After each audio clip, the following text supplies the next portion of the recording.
Hello, and thank you for joining us for this training. This training is brought to you by the Northwest Ductless Heat Pump Project. My name is Dan, and I'll be guiding you through an introduction to ductless heat pumps. This first module is about making the business case.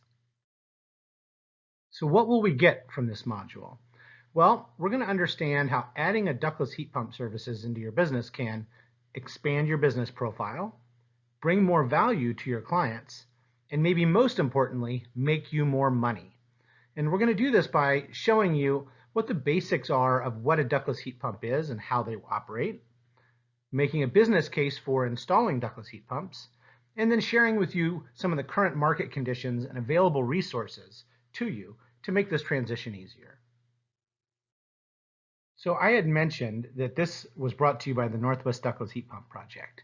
And we often get questions about who is the Northwest Ductless Heat Pump Project and who is NEA. You can see that little logo in the lower right-hand corner of your screen.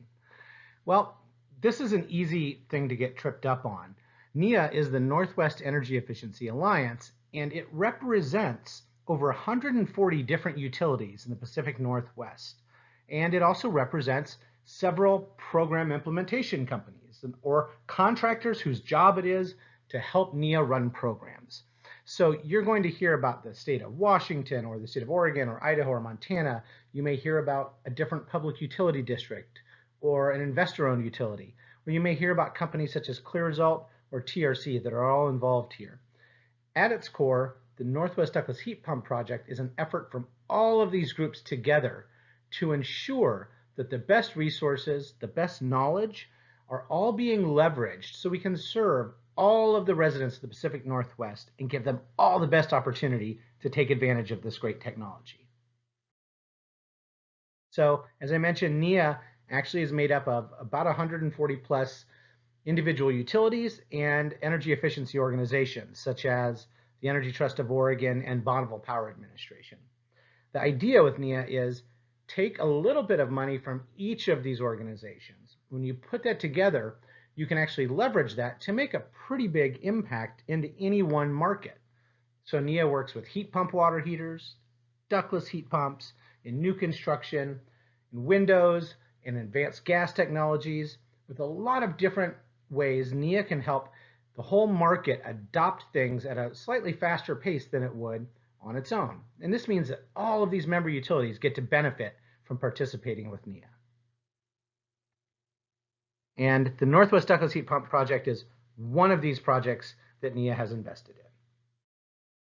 So what's the outline for the rest of this module? We'll talk about what is a DHP, the business case for ductless heat pumps, the Northwest market conditions, some of the skills and certifications that your team is going to need if you're going to take this on, and some Northwest Ductless Heat Pump Project resources that are available to you to help make this transition easier. We find that mapping it out in a path or a roadmap to ductless contracting success is kind of a critical way to look at this. And we feel that there are really four major important steps with a lot of small things that are embedded in here. The first is going to be awareness. And we're talking about the awareness of you, the installation contractor. Yes, of course, it's important that there's awareness in the market, and we will talk about that today. But we really mean for you. So do you understand the risks versus the rewards involved with adding a new business line? Do you know what the standards of quality are for installing a product that will actually lead to referrals and positive word of mouth? Those are all part of the awareness portion. That then goes to gaining firsthand experience. Now, firsthand experience is only going to be so much handled by getting installation training. And today's training is just an entry into this larger world of getting more skills and training involved. But there's also the experience of understanding the right application, being able to identify the right homes and the right businesses where ductless heat pumps make sense. So doing things like learning about the doctor's office down the road or the coffee shop or other people whose homes that you've installed DHPs in and leveraging that, being able to share with a homeowner. If you go down to Dr. Johansson's office, you can see that she has a ductless heat pump in her waiting room. Or if you go to the Cosmic Coffee Cafe down at the corner, you'll notice that they've got a ductless heat pump cooling that overly warm space during the summer. or perhaps you actually can get some testimonials from previous homeowners. These all go into building your firsthand experience. And the other half of this, we really believe, is the critical nature of labor efficiency. This means addressing labor shortages, getting your staff well trained and well paid so that they actually want to stay around in your business so that you have less turnover and a more consistent product. So all of these are part of your firsthand experience, which is going to be critical. Today's just the first step in this journey with the online training. Then we believe that sales and marketing really, yes, pricing is critical here. Finding the right applications, i.e., who are my right clients, that is critical. But really understanding the sales skills and how to build a value proposition around a ductless heat pump are going to be critical. And we've got a separate module just to address sales and marketing. Then finally, your job isn't complete until you really nail down your after sales support. So what kind of continuing service do you offer to the homeowners where you make these installations? Do you sell a service contract? Do you call them twice a year to check in to make sure that they're doing their spring and fall cleaning? These types of things can actually really make not only the product work better in their home, but really make sure that these customers are very happy and satisfied with your installation. And that leads to more referrals, better word of mouth. So this is the roadmap or the path to ductless contracting success. This is the first step on that, the business case, which we believe is the critical first piece towards gaining this awareness. So next, let's talk about what is a DHP, or a ductless heat pump. So take a look at this picture. Which of these are room heaters? Well, actually, all of them may be a room heater in some way or another, correct? The refrigerator, while it's doing the job of to cool inside, produces some waste heat. Same with the toaster. Yes, it gets your bagel nice and crispy, but it also warms up the kitchen because those electric resistance elements are just generating heat. How about that baseboard down at the bottom? Well, that's its job, right? And then you also have the compressor outside, the large square, that is the compressor for an air conditioner or a heat pump. So when you look at these, kind of all of these are room heaters in one way or another. The compressor isn't the room heater in itself, but it's likely connected to a piece on the inside that is either a room heater or a room cooler. Now, that was which ones are room heaters or space heaters. Which of these are heat pumps? Now, it's not a trick question. Probably the toaster is not, and probably not that electric baseboard. And we just described the one on the right as being a heat pump or an air conditioner. So we're pretty sure about that. But did you know that a refrigerator is actually the same technology as a heat pump? It's also the same technology as the air conditioner in your car or the air conditioner in your home. The difference is the heat pumps that we're talking about today can both heat and cool, which means that whole process of a compressor, an evaporator, a condenser can work in both directions. So they can actually rob heat from the outside to bring it in for heating, or they can rob heat from the inside and move it outside for cooling. Whereas a refrigerator only works in one direction, right? Thankfully, you put your food inside and it only does one job. It cools it down that space. And it does it by producing waste heat. But it's still the same technology. It still works the same way. We bring this up so that you understand and you can help your customers understand that ductless heat pumps aren't something brand new or newfangled thing brought in from the Far East. This is a technology that they've been using in their homes and in their cars for decades.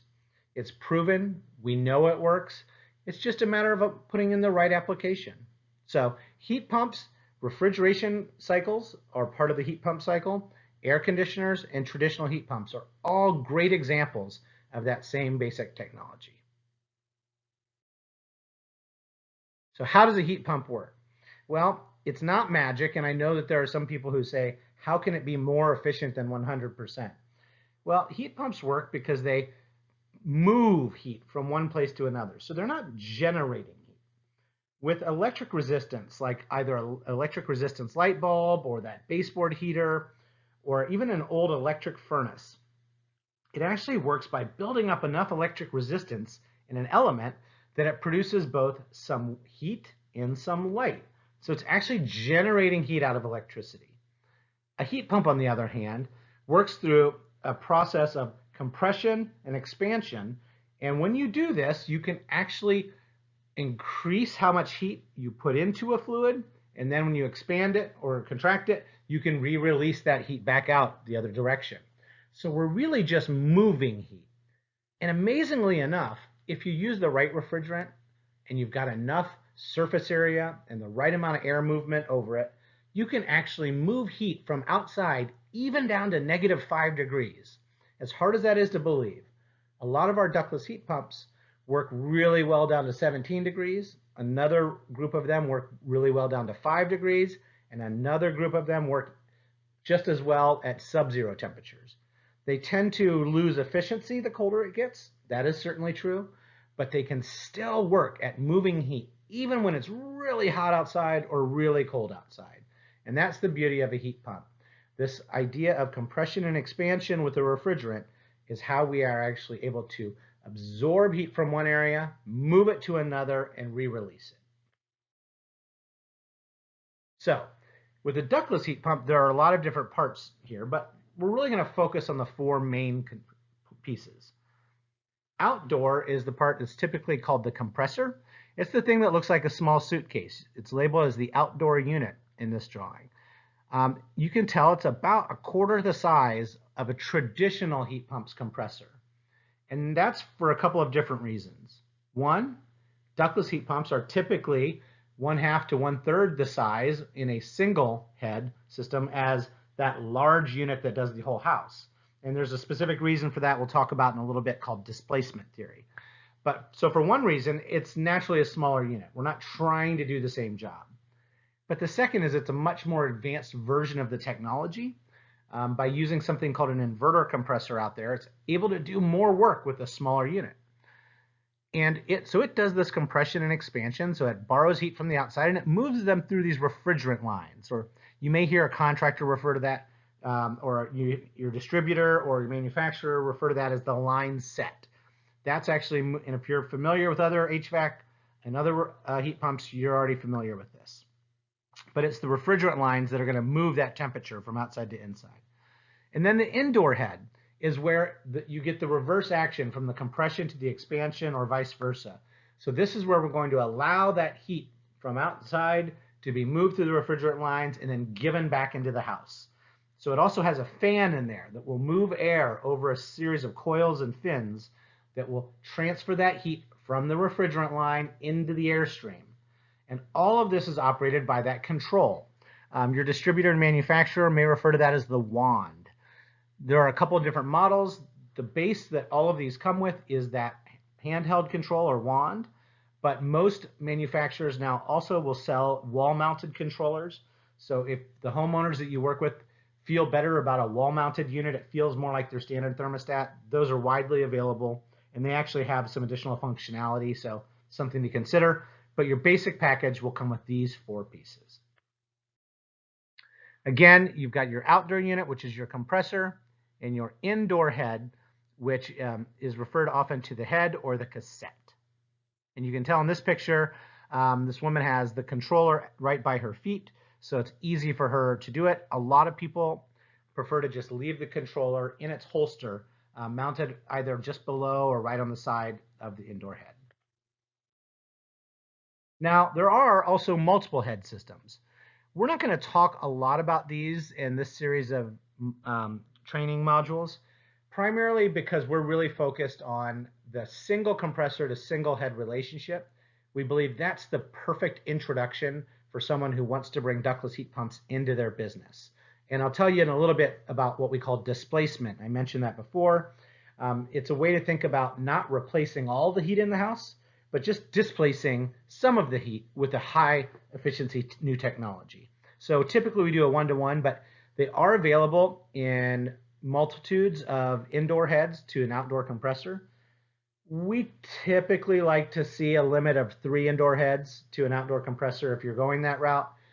There's some reasons why. There are other courses that can really dive into this, but we just want to point out that there are multi-head ductless and mini split systems out there. They come with their different pros and cons. For today and for the series that we're going to go through, we're really going to focus on a single indoor head to a single outdoor compressor. So here's this displacement idea that I've been talking about. So we're looking at, in the drawing that you see on the left-hand side of your picture, a pre-existing system with a baseboard heat, right? It could be literally baseboards or those wall cassettes, or even ceiling cable heat, I suppose. Something where each room has its own set of electric resistance heat and its own controller. In this, the diagram indicates, and we've actually found this to be true, the lion's share of where people spend their time is in the main body of their home. We're social animals. We like to congregate in our kitchen, in our dining room, our living room, in our den. So that main body is where we spend a lot of our time. And it turns out, if we could just take care of heating and cooling in just that main body, that would relieve 40 to 70% of the overall heating and cooling load of the house, because that's where we spend the most of our time, and that's the part of the house that we feel really is important to keep between 67 and 74 degrees, kind of that comfort zone.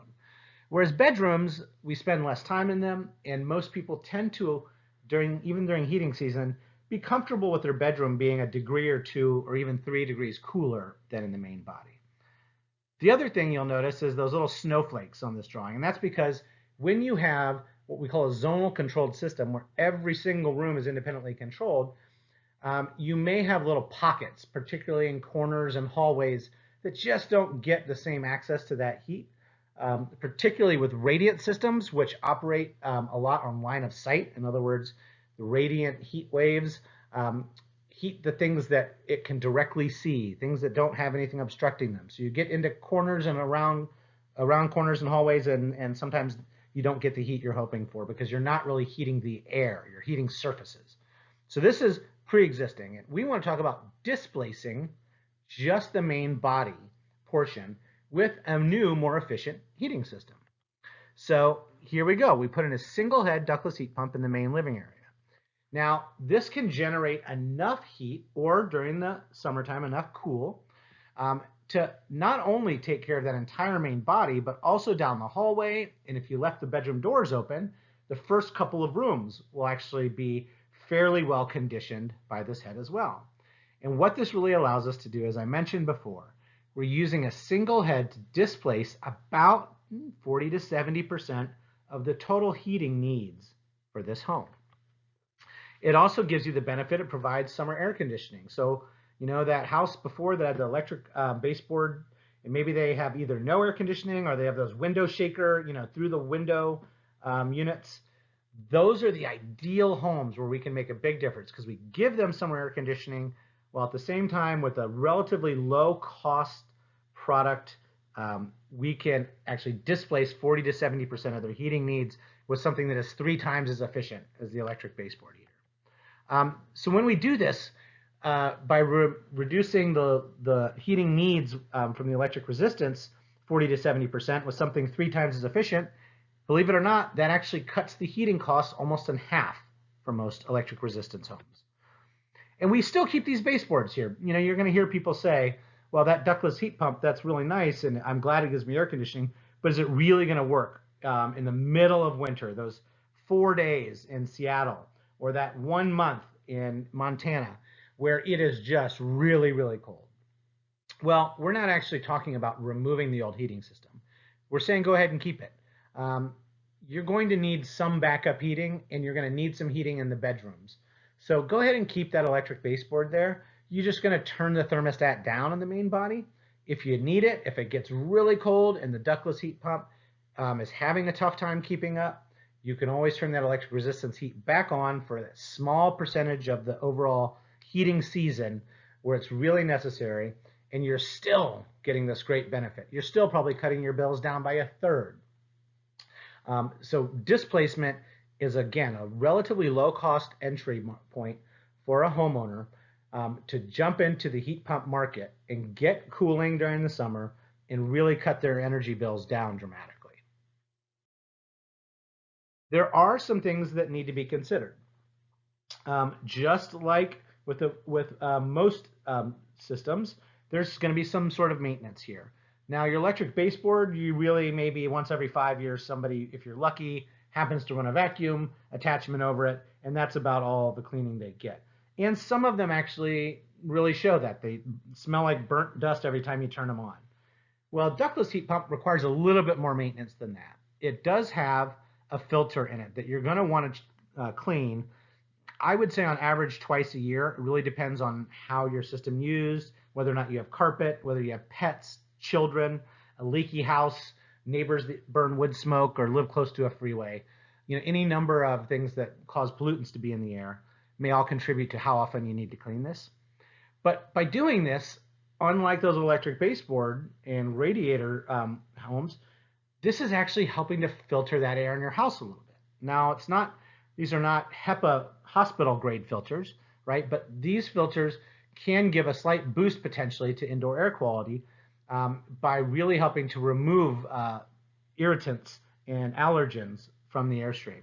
So working with your homeowners to make sure that they're either going to be able to change this a couple times a year, or you've got a service contract to come back and do this, is going to be a critical part to making sure these work well. That outdoor unit that we mentioned, it does need to be clear and free of debris and should have 6 to 12 inches of space around it so it has easy air movement. So you're going to want to make sure that the homeowner knows that they need to keep that space clear and clean around the outdoor compressor. The outdoor unit should be, especially those refrigerant lines or that line set, needs to be checked on at least an annual basis to see if there's any indication that the insulation is degrading due to sunlight or the neighborhood cat or rodents or any number of pests or water that could be hitting it could degrade that exterior insulation. So you're going to want to check to make sure that there's no physical damage. And then these units do produce a small amount of condensate. So when you change temperature quickly, and one thing is really cold, another thing is really hot, if you're familiar with drinking a glass of lemonade or iced tea on a hot muggy day outside and you see all that condensation on the outside of the glass, well, if you've done any type of other HVAC work, you're familiar with condensation, but you can explain it to the homeowner talking about that, the moisture beating up on the outside of their glass of iced tea. Same thing here can happen when you've got cold fins and you move warm, moist air over them. So a condensate line actually peeks out of the back of this indoor head and is typically run all the way to the outside away from the building. And we just want to make sure, just like with a gas furnace or with a traditional heat pump or a lot of other pieces of equipment, that we check that on a semi-regular basis. So twice a year, just check it to make sure it's not full of gunk and it didn't get clogged so that condensate can actually get out of there. So there is some maintenance that we want to make sure homeowners are aware of, but this is not a bad thing. This keeps them in tune with their heating system and it keeps them thinking about it. And it's a really good contact point for you to check in with your homeowners at least twice a year to make sure they're happy and to make sure that their system is operating well. When we do this, this is how we get top flight recommendations and how our word of mouth stays really positive. So let's make a business case for these. Beyond, you can tell my excitement around this technology. Let's talk about the business case. So a DHP uses refrigerant to move heat. There's going to be a percentage of homeowners who like to think of, they want solar powered, or they want something that is actually pro-environment, something is not wasteful, right? A social justice or social responsibility kind of mindset. So you can actually make a business case specifically around that mindset for that type of customer. So we already talked about they move heat, but where does that heat come from, right? If we move heat from outdoors to indoors, where did that heat come from? Well, the source of heat is from the sun, right? The sun heats up the earth. Even when it's cold outside, we get a little bit. There's a reason why it's not like the dark side of the moon or the backside of Mars. We get enough sun throughout the daylight that we warm up our earth, the buildings, the concrete, and it re-radiates and gives that heat back off into the air. And that is enough, believe it or not, even like I said, down to -5 degrees with some of these systems, to still produce enough useful heat in the air that we can move that inside with the heat pump. So you can actually make the case that DHPs are harvesting solar energy. And when you use something that is 300% efficient, you basically, buy one and get two free, because you get a total of 3 units of heat for every unit of energy that goes in, because it's 300% efficient. It's one of the beautiful things. It's not wasteful, and it's harvesting solar energy. So business case number one for that person who really likes the social justice angle, the social responsibility angle, or the environmental angle, we can really talk about ductless heat pumps, harvesting solar energy, and maximizing your return by giving you extra units for what you put into it. Another value proposition, or another real big benefit here, part of the business case, is there's a lot of savings on the table. So we're using 2019 dollars here, but depending on when you're looking at this is going to be relatively similar.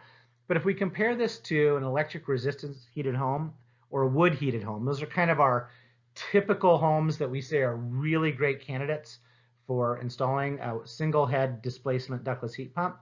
Take a look at the difference from that electric resistance home and the typical heating bill from the electric resistance to the ductless heat pump, right? We're effectively cutting that bill in half.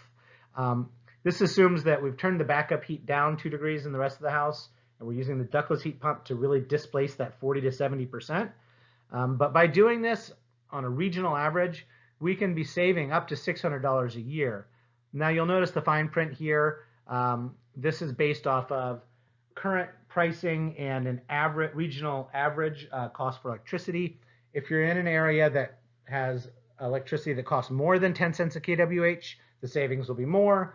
If you're in a location where it's dramatically less than 10 cents a kWh, your savings may be less. But on average, you're going to cut that heating cost about in half. So some of the business pros and cons we want to think about. The key here is monetizing anytime we're doing a risk analysis, or at least to quantify as many benefits as we can cost. And this will help us when we look at the business cases, ideas individually, and when we compare maybe this business case to another one, because maybe you're looking at adding ductless heat pumps, but maybe you're also looking at adding solar panels to your business. This allows us to compare one business case to another by making sure we're tracking as many benefits and costs as possible. So some of the investment here comes in training and certification, getting your folks up to skill with sales, buying the right tools, and the learning curve associated with adding something new. Some of the potential benefits, however, and we need to monetize this, as I said, or find a way to quantify this. We can leverage some existing knowledge in businesses, right? So maybe we're already in the HVAC business, or we're an electrician. So we already know homes. We're already visiting homeowners. We're already in the contracting business. We understand how that goes. We can leverage this by now helping to identify which homeowners are the real good case for this. This can be something that helps to diversify your business as well. Each type of system that we install, every type of business we go into tends to have seasonal highs and lows. Sometimes by adding a second business line, we help even that out throughout the year. More importantly than that, this is a product that takes a different amount of time and a different number of installers to install than, say, a central furnace or central heat pump. So now we can have different sized crews out doing jobs. So when you've got business that's really booming, with your central systems, maybe you're scaling back a little bit on your DHPs. When it's slowed down a little bit on the central, you've got some staff available, we can ramp up on DHPs. That diversifying our business is good for keeping our trucks rolling. And maybe we find new customers for our current business. There's a lot of people out there that would like a heating and cooling solution for their home, but maybe looking at something that costs $10,000 or $15,000 is just a little bit beyond where they're ready to jump in. But perhaps a solution that's in the $4,000 to $5,000 range is something that they're willing to tackle, particularly if you can help develop the right type of financing with them. So you may actually be able to add a whole new swath of potential customers to your current base. And when you do all these things, you diversify, you add more customers, you leverage your existing knowledge, you really do have the potential to make more money. So think about this both uniquely and in comparison to any other business case that you're currently building. And we'll get in a little bit later on the market conditions, and then in a further module, we'll talk about how to maximize our sales. So we really are making this a reality. So if we're adding DHPs to our core business, and again, that core business, maybe we're a solar installer, maybe we're a traditional HVAC contractor, maybe an electrician, um, we've got a lot of skills already. We've got trucks, we have staff. Hopefully we have some sort of contracting business knowledge and experience with tools. That's going to take up about 2/3 of what we would need to know to be a ductless heat pump installer. We're still going to need to understand how to manage this part of the business, how to do sales, how to get installers trained up, and make sure we've got the exact right tools and inventory. And that's maybe another third of the overall cost. One of the things that we found in working with a lot of contractors over the past 10 years is that bringing some of this stuff on slowly, training in with internal growth, is different than subcontracting versus hiring experienced staff, to launch your business at full speed. Each of them will have a different speed and a different growth curve. And based on your previous experience as a contractor, you have to evaluate, do I want to upskill my current staff? Do I want to invest in learning how to do the sales and subcontract out the work for a while and then bring it in? Or do I want to hire someone really experienced that can tomorrow, if I give them the right tools and give them enough assistance, can start installing this work? That's going to be a decision you've got to make, but each one's going to have a slightly different curve, and should be really based off of your previous experience and what's available in your marketplace. Access to quality labor has been short in the past several years, and so this may really encourage you to slowly build this into your business by upskilling your current staff or by creating a partnership with someone who already does DHPs where you can really learn from their experience. So let's talk about leveraging what we already do. If you're a contractor, you're probably already in the homes. This is one of the hugest parts of it. Being able to find the right homes is one of the biggest parts. So you're already there. You already know how to talk to homeowners. You already understand that thing of listening to them about their pain points and trying to provide solutions. If you're a general contractor or an HVAC contractor, you probably already use an electrician. So you probably already have some relationships to subcontract out some of the critical parts that maybe you aren't ready to bring in yet. You already probably help homeowners with energy choices. If you're an HVAC contractor, or an electrician, or a solar installer, or a plumber, or even an insulator, you may even have experience in utility rebate programs or helping people take advantage of energy efficiency tax credits. These are some great skills that your average person who's starting from scratch may not have. All right, so participating in those types of programs, you understand some of the basics about filling out rebate paperwork, making sure that homes qualify, and making sure work has been done to a quality standard. I mean, these should be things that every contractor knows how to do. But if you're leveraging a knowledge base where you already know how to do these things for another business model, that's going to go a long way towards helping you put ductless heat pumps front and forward in your business.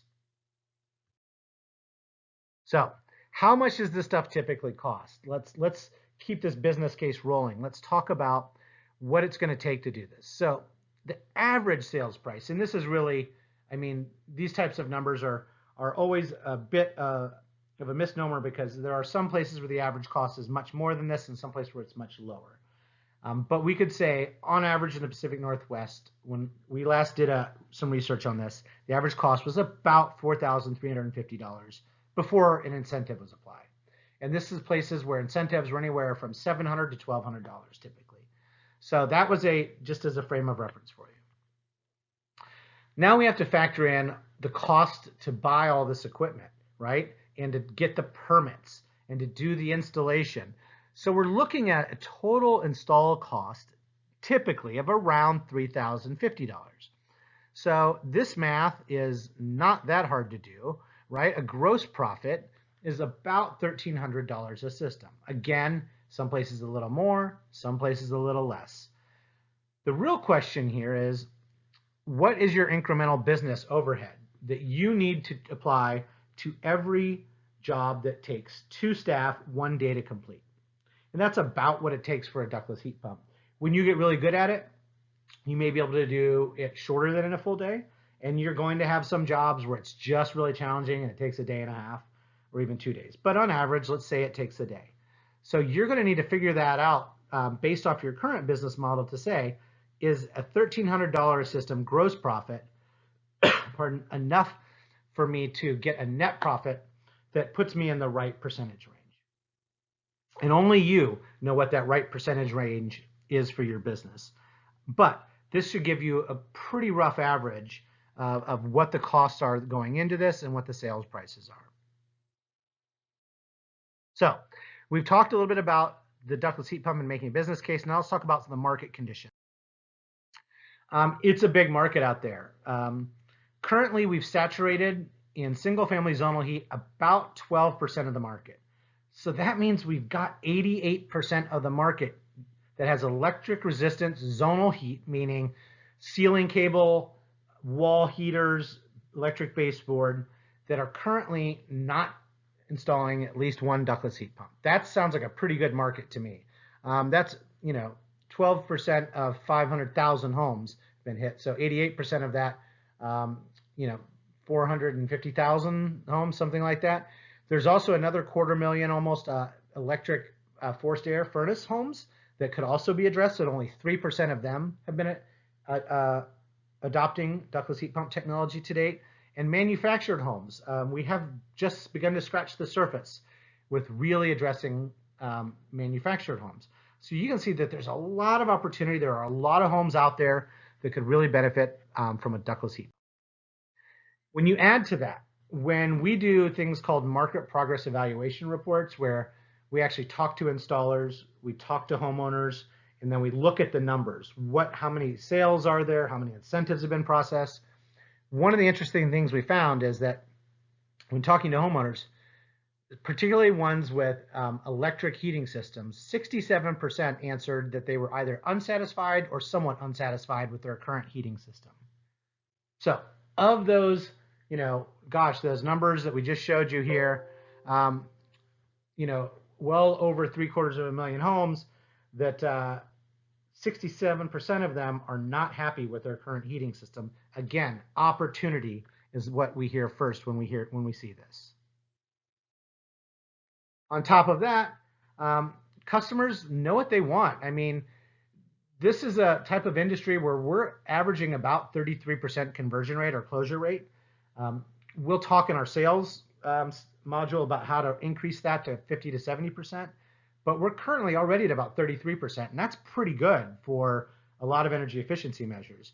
One contractor told us in the last market research we did that these things more or less sell themselves. Once we do the basics of helping a homeowner understand the technology, letting them know about our experience, and maybe giving them a chance to see one in action somewhere or using a testimonial, these things practically sell themselves, because who doesn't want a really good opportunity to knock their heating bills down dramatically and add cooling to their home for a relatively good introductory to the market price?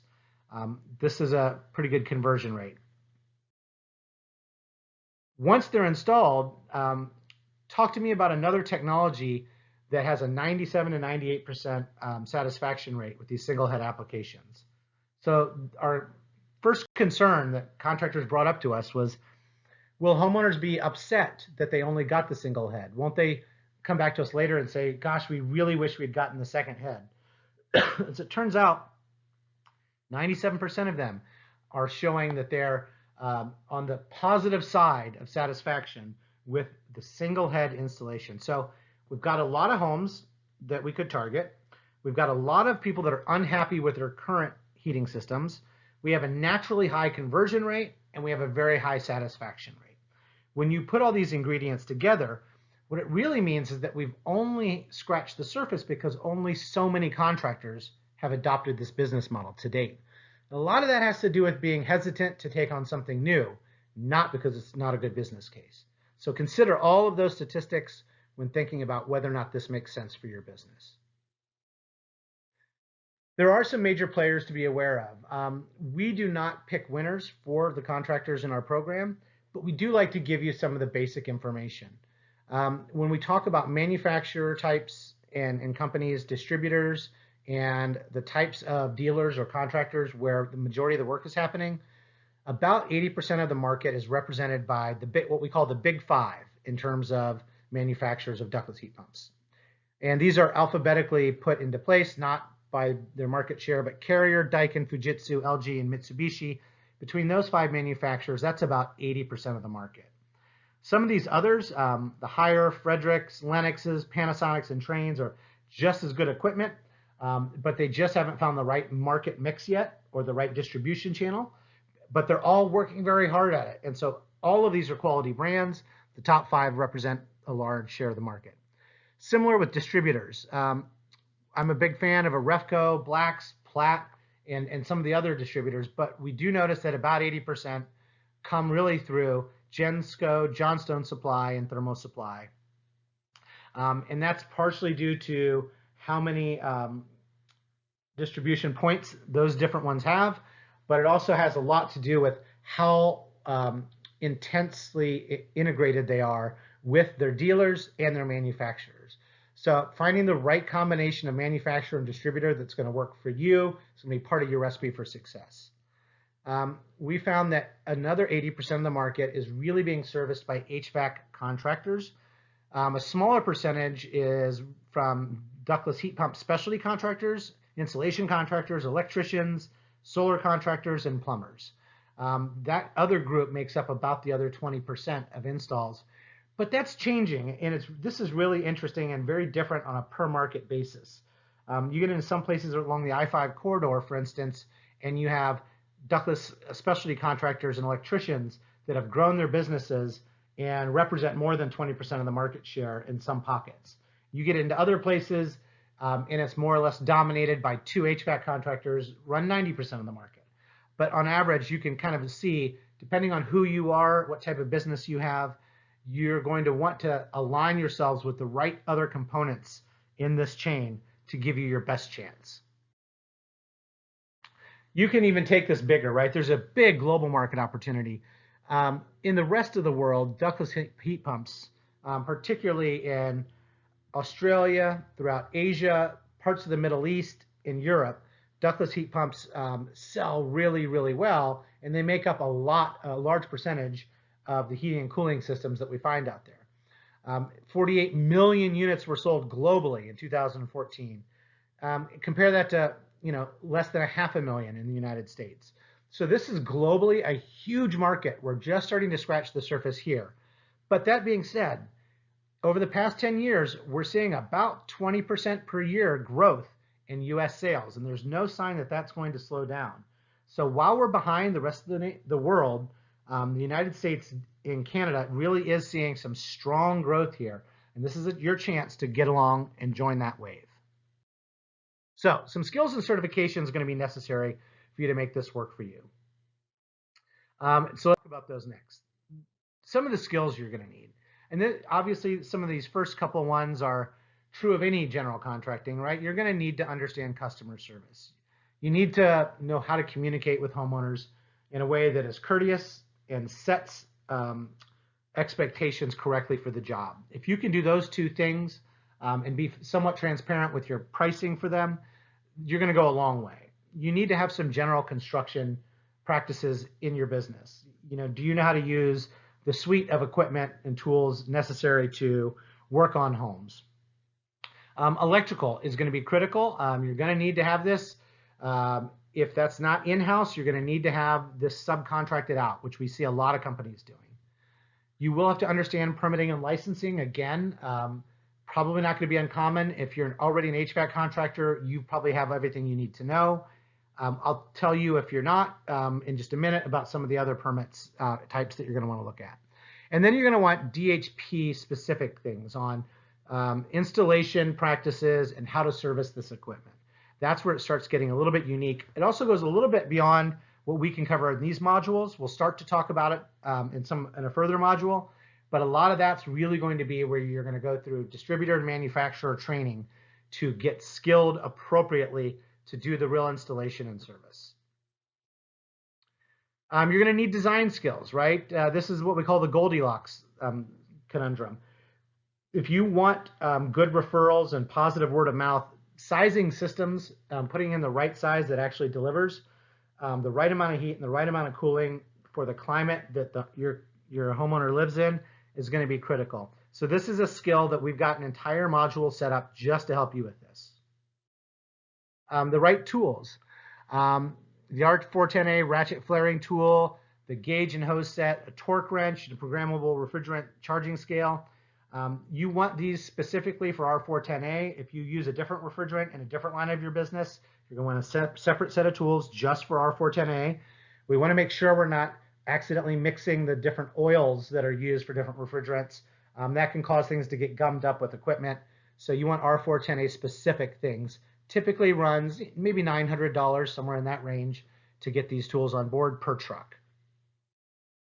Licenses and certifications. You will need, as we talked about, a general contractor's license, and someone doing the final connections is going to need to have an electrical contractor's license. Again, whether that is in your business or if that is something you subcontract out, both are popular models. An EPA 608 certification is going to be required, and I'll talk in just a minute about a little bit more about that, but it's not that hard to get, which is the good news. And then while not required per se, highly recommended that you have certifications in OSHA confined spaces and lead safe, particularly if you're going to be doing any work in homes pre-1970s. Lead safe is going to be a pretty important part of it because those are the homes that tend to have lead paint associated on their walls, and since you will be having to punch through walls, having lead safe certification is a really good idea. So this EPA 608 certification, again, relatively easy, but it's necessary now. The laws changed at the beginning of 2018 on everything from who can purchase to how we get rid of the waste refrigerant. So getting certified in this is critically important because it's a regulated refrigerant. And it applies to anybody installing, servicing, repairing, or maintaining a ductless heat pump. It also includes record-keeping requirements. Again, that what we do with waste refrigerant is now a critical part of the EPA guidelines here. The process is typically a 1 or 2 day class. You take a multiple choice test, and you have to keep records in case you're audited. By now, we've made it through the lion's share of this module. We're going to wrap it up and talk a little bit about some resources that are available to you through the Northwest Ductless Heat Pump Project. The resources mentioned for the Northwest Ductless Heat Pump Project can be found at the goingductless.com website. So you can type that in, www.goingductless.com, or click on the link here or in any of our numerous resources. In fact, if you type in Going Ductless into a Google or other search engine, this website should be one of the first that pops up. What's interesting about the goingductless.com website is there are 2 different ways to view the content. The first, in the initial landing page that people will land on if they type in goingductless.com, is what we call the consumer view. And this will really be oriented for homeowners to learn more about ductless heat pumps, to be able to search for resources that will help them in selecting an installer and in determining what are the best cases for picking an installer and what things they should be asking installers about projects. All of this is very helpful for you, the installer, as well, of course, because now you're better understanding how this content has been socialized with homeowners and consumers, and you are also available of the same resources that they'll have access to. Interestingly, you can also click in the upper corner of the website. There's a pull-down list, and you can switch the view from consumers to partners. And on the partner version will be content that is geared more specifically and directly for you, the installers. So everything from example case studies to searchable marketing assistance and other helpful resources are all available to you there. One of the great things you can do through the partner version is you can learn much more about our trainings. We have a training and event calendar. We have a listing of all the training centers available in the Pacific Northwest. And we also have a link to our training portal and our Trade Allied portal, which is the mechanism you would use to become an oriented installer or a master installer and to get additional training through our learning management system. So all of this is available through goingductless.com. Here we have a snapshot of some of the educational resources that are available. These are directly consumer facing in many cases, but as I mentioned, there are also resources that are really directed at you, the installer. So one of the things we talk about there is an installer checklist, for instance, that helps you guide yourself to make sure you're actually getting all of the things checked off when you're doing a ductless heat pump installation. We base all of this content on having worked for over 10 years in this particular market with this technology and with Northwest consumers. So we really feel that most of this has really been designed to be very helpful in you making a sale and getting the installation just right, and in homeowners being able to educate themselves or have you guide them through an education process. So we really believe in these educational resources and hope these are things you can pick up and integrate into your business. One of our favorites is this sales resource. Really, it's about living a ductless lifestyle. A lot of what initial consumers are concerned about is that this is just a different style of heating and cooling than they're used to in a lot of cases. So they're used to, in our target market, those electric baseboard or wall heaters that are low on the wall, and they just heat one room at a time, and they don't provide cooling. They may have a separate system for that. And then they may have relatives and friends who have a central furnace or central heat pump with a traditional thermostat in the middle and a large return grill in the ceiling. And a ductless heat pump just kind of feels new and different to them. So turning some of our sales and some of our educational content into helping people visualize and imagine living the ductless life, being able to really still have that zonal control over their home, heating each room independently, but really allowing one system to do the main body of the house. And particularly if they keep their bedroom doors open, can actually do a lot of the house, and providing heating and cooling in a single, sleek, wall-mounted unit that actually most people don't have a problem with once it's been installed. And so having sales resources and educational resources really targeting that this is a slightly different lifestyle that's actually going to be something that they really find enjoyable once they make the switch is something that we've really put a lot of effort into conveying. You'll also find we have technology links outside of goingductless.com where we have partner organizations that also provide really good content for you. So as a trade ally or as an installer or a contractor, getting access to something like this HVAC technology guide from Bonneville Power is really a pretty terrific resource. I'm going to go in just a second into a little bit more details here, but Bonneville Power Administration works to ensure that electrically heated homes throughout the region that choose to install heat pumps choose to make sure that they get technology that has been proven, that it's been installed correctly and sized correctly, and that the installer base really feels comfortable with achieving high standards of installation quality. This HVAC technology guide is one of those foundational pieces that we firmly believe every installer and contractor should have a firm basis and understanding of.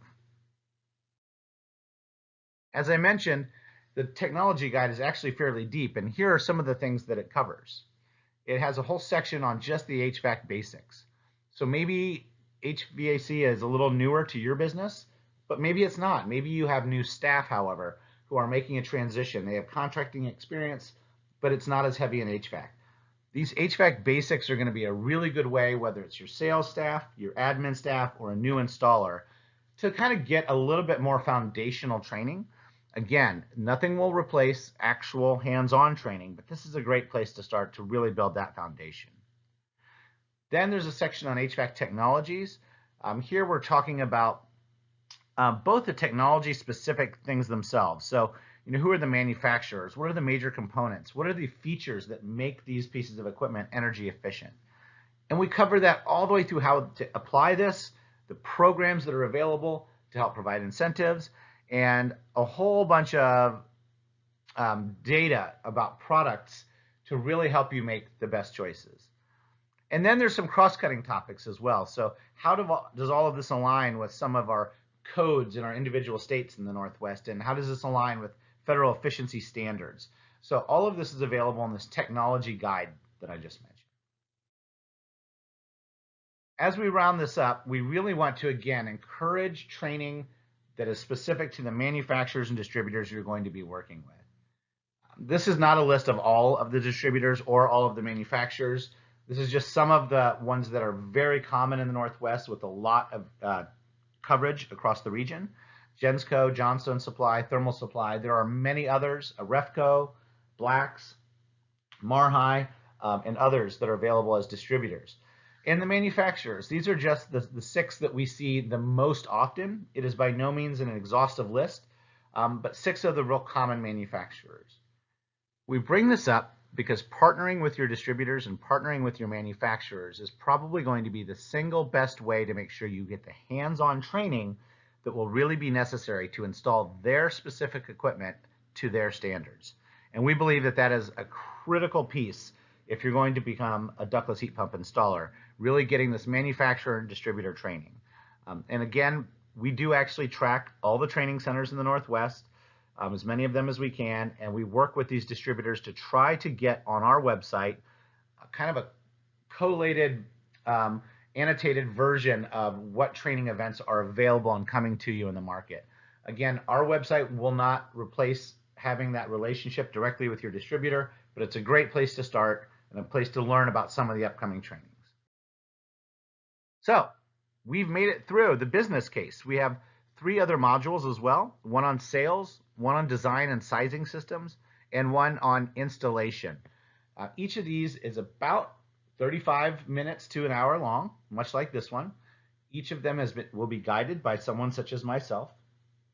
And they all are designed to work together to help paint a larger picture for you and really give you that foundation that you can build upon with hands-on training and real-world experience to make sure that you're able to install ductless heat pumps in a manner that give a homeowner a long and acceptable and exciting experience, but also make sure you can participate in the various rebate programs available to you.